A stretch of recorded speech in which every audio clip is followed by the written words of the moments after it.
Hi, welcome to the National Critics' Choice online news. Today we have Mr. Burmeister. He is the owner and managing editor for Food Charts in Portland. And Mr. Burt, welcome to our show.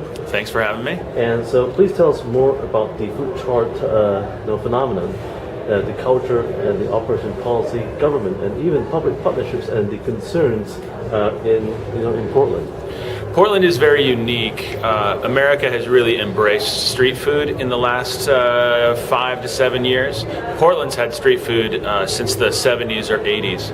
What's unique about Portland versus the rest of America is everybody else in America is using food trucks to drive around. Portland has what's called food carts, trailers.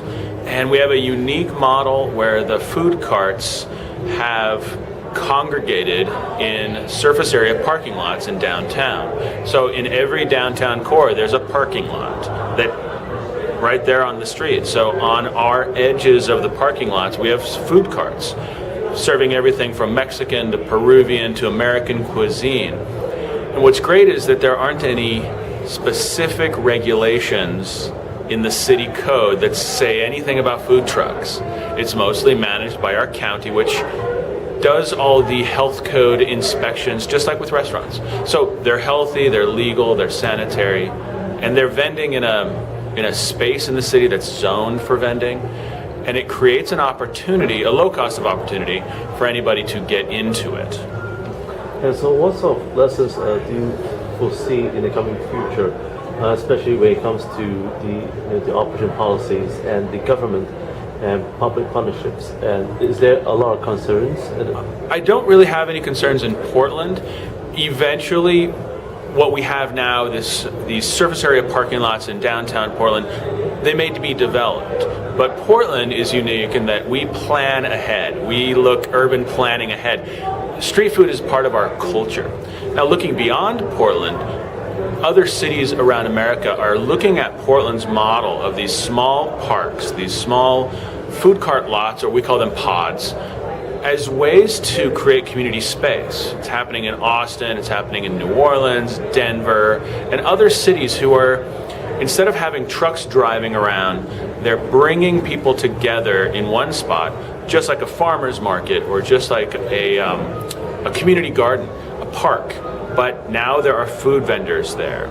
So I think as we look to the future, we'll find ways to partner with the city instead of being instead of butting heads, which is really kind of what's happening in America now. Americans historically have not embraced street food. It's only been in the past 5 years that, honestly, with the help of Food Network and some of these TV shows and publications of turning these food trucks into celebrities, has it really become accepted by the mainstream. What will be the key challenges that the United States is going through right now and embracing the new food culture? The perception that it's dirty. There is truly a perception in most of America that street food is dirty. Number two is a lot of regulations in the major cities were written 20, 30, 50 years ago, and they were written very much to support brick and mortar. And then number three is cost of entry.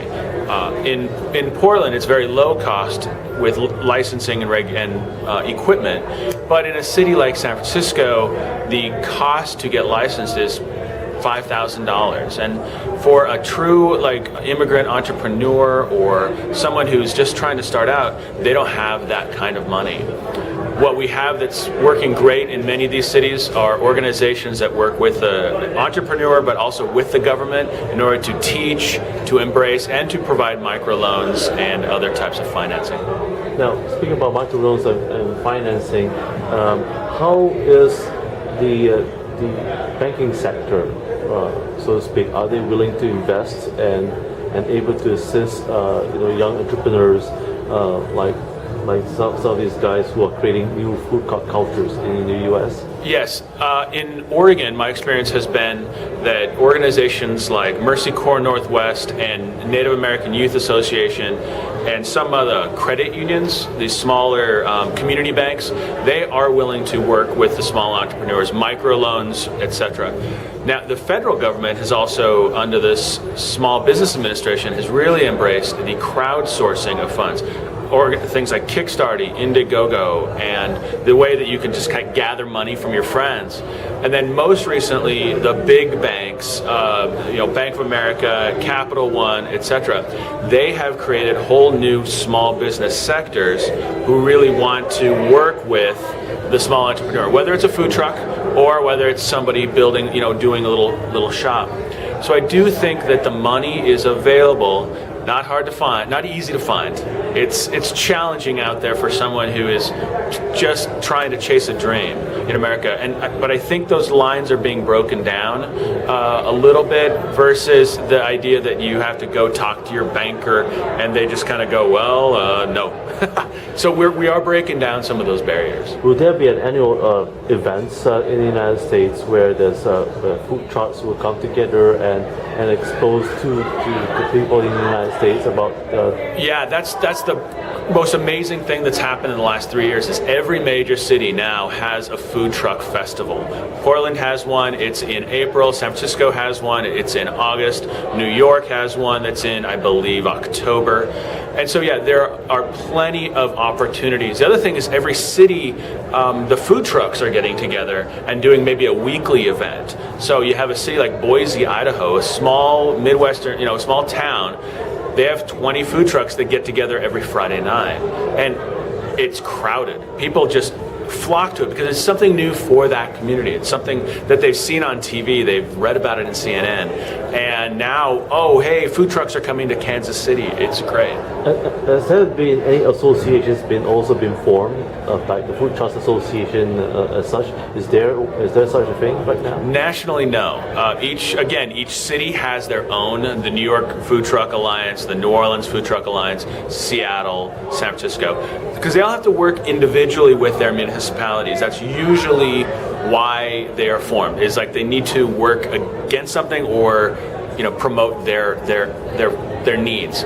The National Restaurant Association, which is in some people's eyes the enemy because they're the restaurants, they have now embraced street food and food trucks as part of their culture because they know that their clients, the restaurants, want to leverage food trucks for their branding or to expand their business.